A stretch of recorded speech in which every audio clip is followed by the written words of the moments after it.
Está conformado por mi compañera Dulce Montserrat de Escobar Pérez, María de los Ángeles Ramos Gómez y su servidora Rubí del Rosario Flores Maricombo. El tema a tratar es el efecto de la inyección del CO2 en la recuperación mejorada.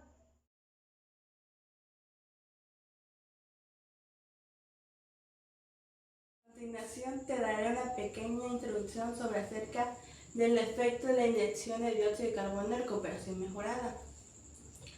Aquí tenemos una pequeña imagen y aquí tenemos la introducción. La introducción nos dice: la producción global de este petróleo enfrenta una declinación en los yacimientos maduros, mientras que la demanda energética sigue en aumento. Las técnicas de recuperación mejorada de petróleo, o más conocido EOR, como la inyección de dióxido de carbono, se han vuelto esenciales para maximizar la extracción de hidrocarburos remanentes y mitigar emisiones de gases de efecto invernadero mediante almacenamiento geológico del dióxido de carbono. Este método se ha implementado mucho comercialmente desde la década de 1970, principalmente en los Estados Unidos, y ha crecido debido a los factores económicos, tecnológicos y ambientales. En México, como ya vemos aquí, donde la industria petrolera es fundamental, la recuperación de yacimientos es crucial, ya que la mayoría de los proyectos de exploración solo se extraen al menos 30% del petróleo original, dejando al resto atrapado en el subsuelo. La inyección de fluidos para recuperación mejorada es clave para extraer los recursos adicionales. Lo que siguiente sigue es los objetivos. Los objetivos de esta presentación tenemos como analizar los fundamentos teóricos que sustentan la inyección del dióxido de carbono como método de recuperación mejorada del petróleo, también como examinar los modelos matemáticos y simulaciones utilizados para predecir el comportamiento de la inyección de dióxido de carbono en diferentes tipos de reservorios. El siguiente, número 3, es evaluar la efectividad de la inyección del dióxido de carbono en comparación con otros métodos, o más conocido EOR, mediante casos de estudio. Y también tenemos la siguiente objetiva, que es determinar los parámetros críticos que afectan el rendimiento de los procesos de la inyección de dióxido de carbono. Y por último tenemos como analizar las implicaciones ambientales y económicas asociadas con la implementación de proyectos de inyección de dióxido de carbono. Y aquí tenemos un pequeño esquema de qué es lo que es el marco teórico. El marco teórico nos dice que la recuperación de petróleo se divide en tres etapas, que es primaria, secundaria y terciaria. Aquí tenemos un diagrama que dice primaria, secundaria y terciaria. Nosotros lo importante es la recuperación terciaria. La EOR, como inyección de dióxido de carbono, moviliza el petróleo remante cuando las etapas anteriores ya no son rentables. El dióxido de carbono puede actuar de manera miscible, como aquí podemos ver, o invisible, dependiendo de las condiciones del reservorio. El dióxido de carbono mejora la recuperación del petróleo mediante cuatro números que tenemos aquí, que es la reducción de viscosidad, hinchamiento del petróleo, aumento de presión del reservorio, vaporización e intercambio de componentes. A temperaturas y presiones típicas del dióxido de carbono se encuentra en estados supercríticos, lo que hace eficaz como solvente para los hidrocarburos. En condiciones miscibles, del dióxido de carbono y petróleo forman una sola fase, mientras que en condiciones miscibles mejora la recuperación a través de los principios mencionados. A continuación te hablaré de uno de los subtemas de los efectos de la inyección de dióxido de carbono en la recuperación mejorada, mejor conocido como EOR. Uno de estos subtemas es el mecanismo de inyección del dióxido de carbono. Uno de estos puntos es el mantenimiento de la presión del reservorio. En este, el dióxido de carbono ayuda a restaurar y mantener la presión, mejorando el desplazamiento del petróleo hacia los pozos productores. Otro de estos es la expansión del crudo y la reducción de la viscosidad. El CO2 aumenta el volumen de petróleo y reduce su viscosidad, facilitando el flujo a través de la roca. Otro es la miscibilidad y reducción de la tensión interfacial. El dióxido de carbono puede mezclarse con el petróleo miscible o actuar como un fluido de barrido que es immiscible. Mejora la fluidez del crudo al extraer hidrocarburos ligeros y reducir la tensión entre el petróleo y el agua. Otro de estos es la mejora de la relación de la movilidad, que se busca equilibrar la movilidad del dióxido de carbono inyectado y el petróleo para evitar problemas como la canalización prematura, mejorando la eficiencia del barrido. Otra es el efecto de barrido volumétrico y areal. El CO2 mejora el contacto y el desplazamiento del petróleo, tanto en altura, lo que es el efecto de barrido volumétrico, como en área horizontal, que es el efecto de barrido areal, optimizándose con una perforación adecuada. Otro de estos temas es saber las propiedades del dióxido de carbono. El dióxido de carbono es sólido a bajas temperaturas, presiones evaporándose a menos 78.5 grados Celsius. En el punto triple, menos 56.6 centígrados, 5.28 atmósferas. Coexisten entre sus tres fases. En el punto crítico, 31.1 grados centígrados a 73 atmósferas. Pierde distinción entre líquido a gas. A mayores temperaturas y presiones se vuelve supercrítico con alta densidad. Otra propiedad es la viscosidad, que dice que esta va aumentando conforme a la presión si la temperatura es constante. Se recomienda altas presiones y temperaturas para reducir la viscosidad y mejorar la fluidez.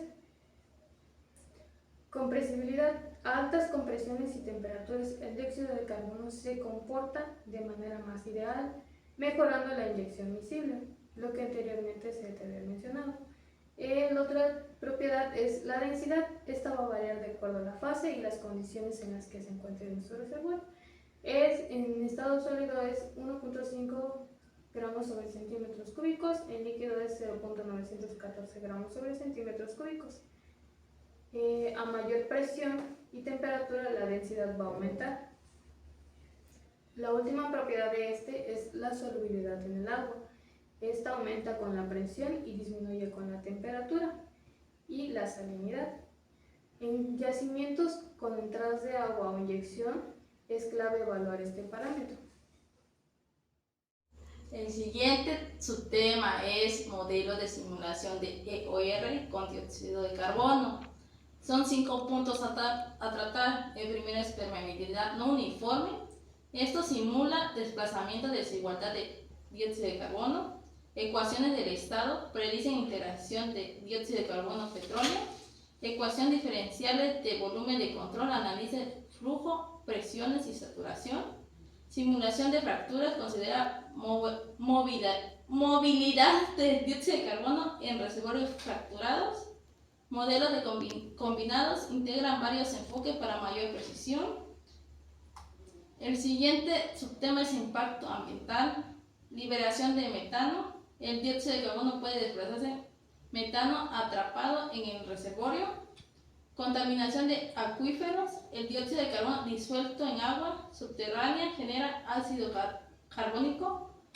Fuga de dióxido de carbono si las formaciones geológicas no son completamente estancas. Debilitación de rocas. La acidificación puede reducir la estabilidad de reservorios. Como siguiente subtema que tenemos es costos y beneficios.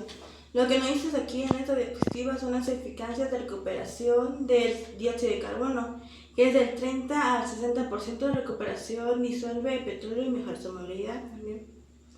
El agua es un 15 al 25% menos eficiente pero más económico. El gas natural es de 20 al 40% intermedio en costos y rendimientos. El portamente de ese costo, que es el dióxido de carbono, alto costo con captura de transporte e infactura, puede compensarse con crédito de carbono. El agua, bajo costo pero eficacia limitada. Gas natural, menos costo que el dióxido de carbono pero con recuperación inferior.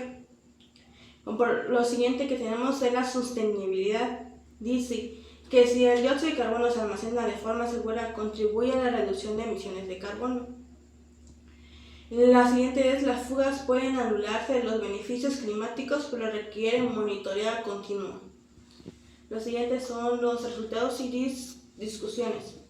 Los resultados nos dicen que la inyección de dióxido de carbono en la recuperación mejorada del petróleo aumenta la recuperación de petróleo en campos maduros, reduce la viscosidad del petróleo mejorando su movilidad e incrementa la presión del reservorio favoreciendo la extracción.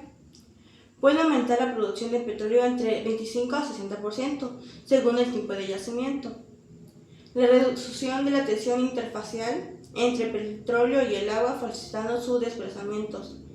En los desplazamientos petroleros pesado, la viscosidad puede disminuir hasta un 90%. En algunos casos, el dióxido de carbono queda almacenado en el subsuelo, contribuyendo a la reducción de emisiones de carbono. Los siguientes son los costos de implementación. Pueden ser elevados, pero la rentabilidad depende del potencial de yacimiento. Y por último, tenemos la tecnología, que ha demostrado su efectividad en diversos estudios del campo. En las discusiones tenemos que la técnica de la inyección de dióxido de carbono es altamente efectiva, pero su éxito depende de factores como son la geología del reservorio y la infraestructura disponible. Lo siguiente es, aunque puede contribuir la captura de almacenamiento de dióxido de carbono, deben considerarse riesgos de fuga. Los costos iniciales son altos, pero en campos con buen potencial la inversión se justifica. Como también dice que es clave realizar estudios detallados antes de implementar para maximizar la eficiencia y minimizar los riesgos. Requieren más investigaciones para optimizar inyección y reducir costos operativos. Y por último, en discusiones tenemos que son la integración de la captura de dióxido de carbono con la recuperación mejorada. Podría hacerse la técnica más sostenible a largo plazo. En conclusión de este tema, que es de gran importancia, vemos que la inyección del dióxido de carbono es un método eficaz para mejorar la producción de campos petroleros maduros. Aportan beneficio como mayor recuperación de crudo, reducción de costos operativos y mitigación de emisiones al utilizar el dióxido de carbono. Pero no obstante, esto enfrenta desafíos como la necesidad de infraestructura especializada, riesgos de fugas y altos costos iniciales. Su éxito depende de estudios previos de viabilidad técnica, económica y ambiental, lo que hace especial un monitoreo adecuado para maximizar su efectividad y minimizar riesgos. Por consiguiente, las recomendaciones son de que debemos evaluar las características geológicas de nuestro yacimiento antes de esta inyección del dióxido de carbono, implementar un sistema de monitoreo para controlar la presión y detectar fugas. Por consiguiente, utilizar materiales resistentes a la corrosión en la infraestructura. Realizar simulaciones previas y estudios de impacto ambiental para evitar daños. Optimizar los parámetros de inyección para mejorar la eficiencia de este proceso. Por último, desarrollar tecnologías de captura y almacenamiento de dióxido de carbono para reducir costos y considerar la integración con energías renovables de mayor sostenibilidad. Y eso sería todo. Gracias.